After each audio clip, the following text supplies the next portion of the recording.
সহযোদ্ধা শহীদের রক্ত মারিয়ে আমরা আজকের মঞ্চে দাঁড়িয়ে আছি। পরিষ্কার ভাবে বলতে চাই, আমার ভাইদের যারা খুন করেছে, আমার ভাইদের যারা হত্যা করেছে, আমার ভাইদের যারা শহীদ করেছে, তাদের চুল পরিমাণ ছাড়তে হবে না। প্রয়োজনে দ্বিতীয় বিপ্লবের ঘোষণা হবে। বিপ্লবী সহযোদ্ধা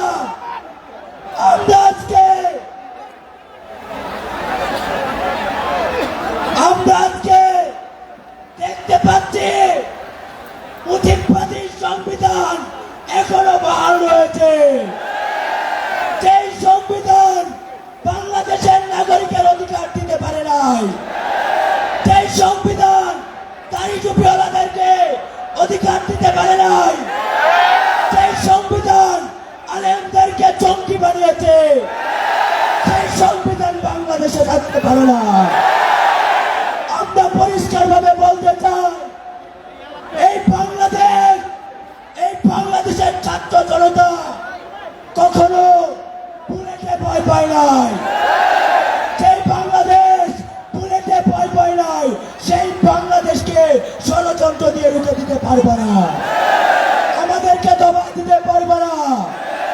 পরিষ্কার ভাবে বলতে চাই, আমরা যখন ঘর ছেড়েছিলাম, আমরা যখন বলেছিলাম আমরা নাও ফিরতে পারি, আমাদের ফেরার আর কোনো ইচ্ছে নাই। কিন্তু এই বাংলা জমিনে ফেসিবাদের কবর রচনা করে দেবো ইনশাআল্লাহ। ইনকিলাব জিন্দাবাদ।